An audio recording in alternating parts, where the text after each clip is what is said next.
past that.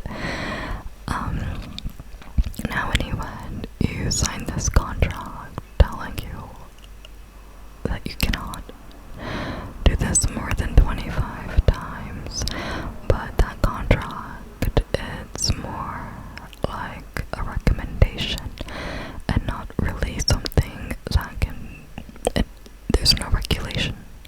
In fact, there's no regulation, and they even said that dog breeding is more regulated than this, which is insane.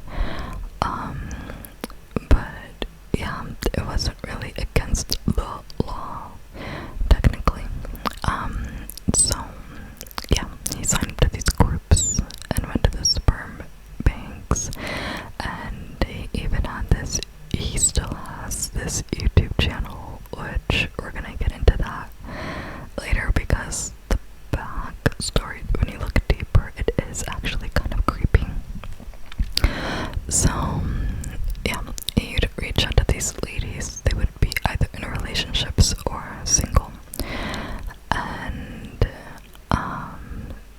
when he was asked how many times he donated, the number would always be 2, and that the person that he was helping would be the third person that he has helped, which, hearing this, gives some reassurance and confidence to the families, or to the women, that this was a really good choice. He's had experience, but not too much.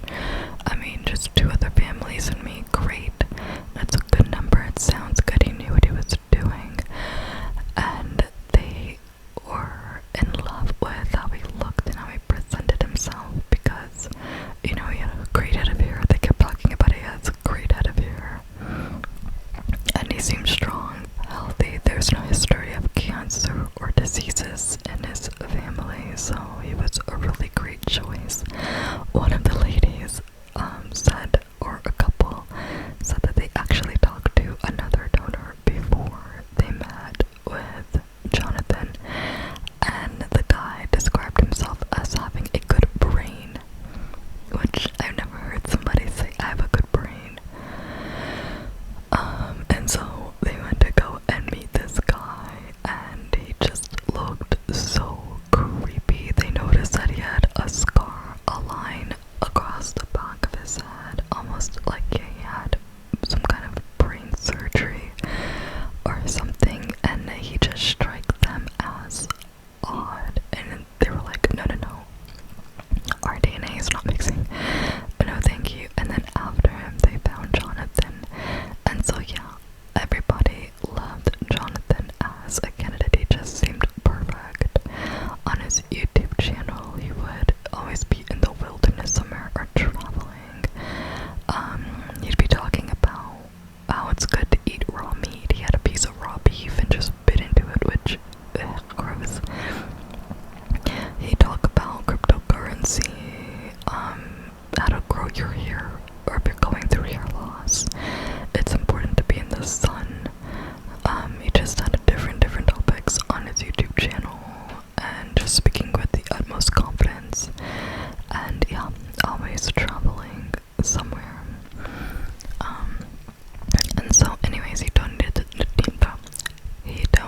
to the sperm banks, and it was so crazy because he would actually offer some of the women, even if they were in a relationship, to inseminate them the natural way, because it would work better. And the lady was like, no thanks, I'm married, that's not gonna happen. And some of the women were just like, no, just put it in the cup. And he would actually even go to some of the women's houses and go in their bathroom and do what needed to be done and leave the cup in the bathroom for them. And they would inseminate themselves. You know that show, oh man, I forgot about it, but it's with the turkey baster, and okay, whatever. It was so funny because one of the stories, the lady was like, she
is he would go to people's houses and use their bathroom and leave the donation on top of the toilet. I mean, it was just so casual.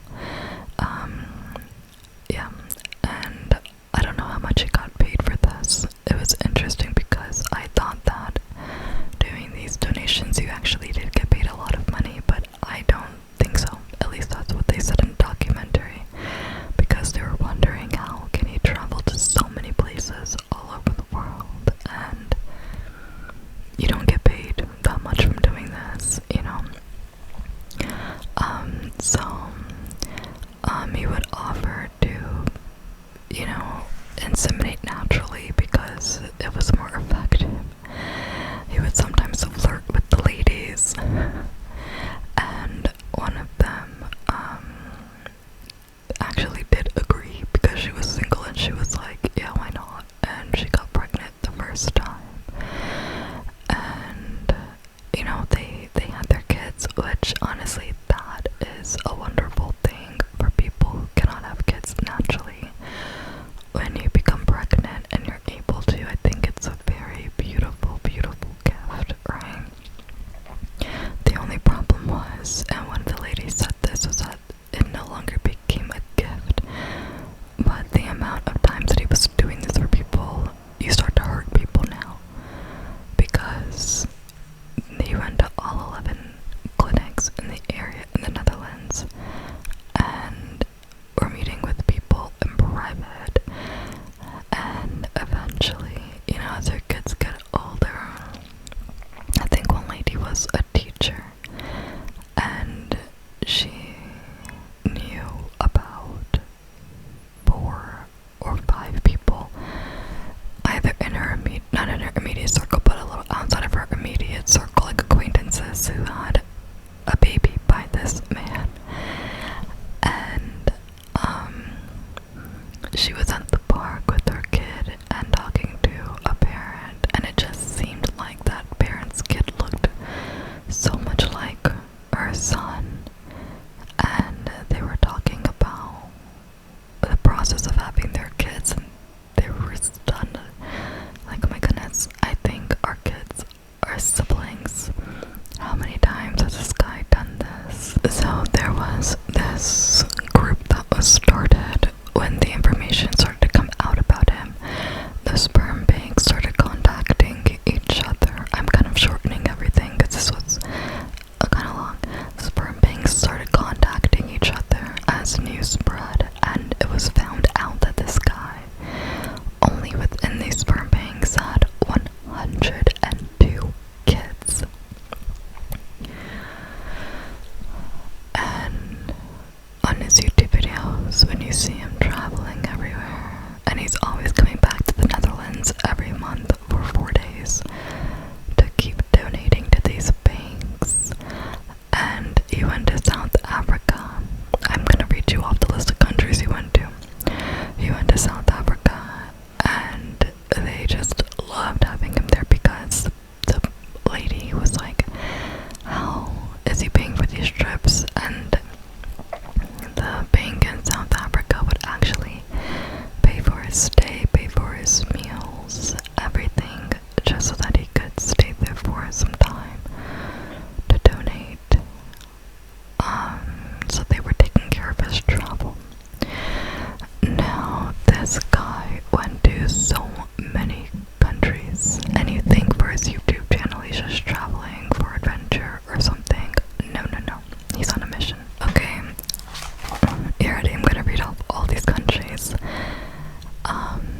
Germany, France, where I am, UK, Serbia, Ukraine, Poland, Italy, Austria, Ukraine, Switzerland, Mexico, South Africa, Russia, Romania, Denmark, USA, Canada, Kenya, Argentina, and he was donating in all these countries.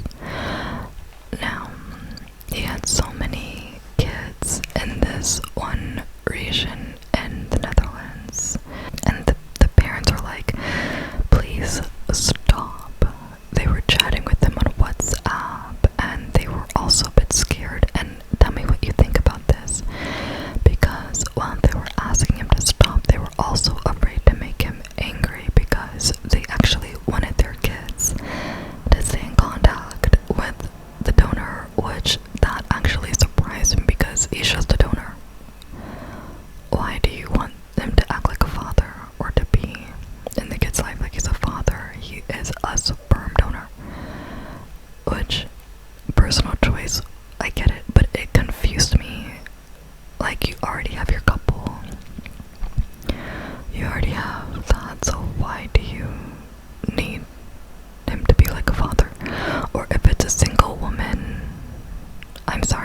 And so they had somebody like act as if they were a woman looking for a donor, and they reached out to him, and he started flirting with her and everything, and said, of course I still do donation, I can help you out. And so that's what got them the proof that they needed, that he was actually still donating in order to be able to bring up a court case against him. Now, the danger with him having 600 kids or more is that because these kids all pretty much come from the same area, when it comes time to dating, for example, if they meet their half-sibling and don't know that it's their half-sibling and have kids, this can have really bad repercussions down the line through generations. And these are so many people. Also, the psychological effects of knowing that you have 600 siblings. What? It kind of reminded me of Iceland, where it's like everybody's cousins, pretty much. And they have a way of, like, some kind of an app to make sure that you're not cousins when you do date something like this. But this is worse. These are siblings. And one of the ladies said that her daughter, because this is actually over a 16-year span, right? So this lady, I believe her daughter was about 11, if I'm correct, and she came up and said, I really like this boy. And she's like, you can't like him, that's your half-brother, you know. And the girl was like, I know, but I really, really like him. Like, it was too late or something. And they actually said that that's not abnormal for kids who didn't grow up together, who meet each other, to be attracted to their half-sibling because of that familiarity, even if they don't know that that is their half-sibling. It's just something in them, which I found fascinating.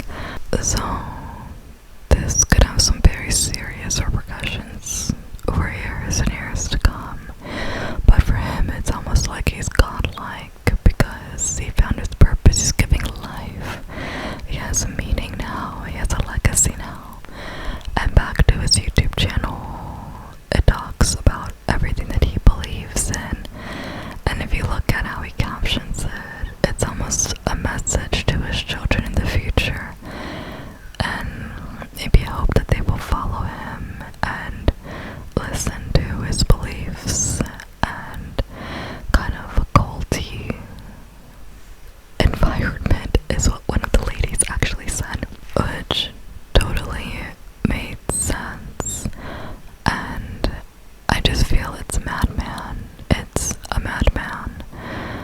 And I don't know, to know you had kids with this madman. I feel bad for the kids because, well, he was saying in court, they actually took him to court, and they won, so now he cannot donate anymore, anywhere. And if it's found out that he did donate, he has to pay $100,000 for each donation he does, so hopefully that scares him straight. And he's still posting on YouTube about the show, about how, you know, he didn't really want anything to do with the show, but people are relying on him. I don't have 1,000 kids, I think it's 550, something like this. This man has no idea how many kids he has, and we're talking about in different countries in the world that he populated one man. It's absolutely insane. And these kids go to school together, you know,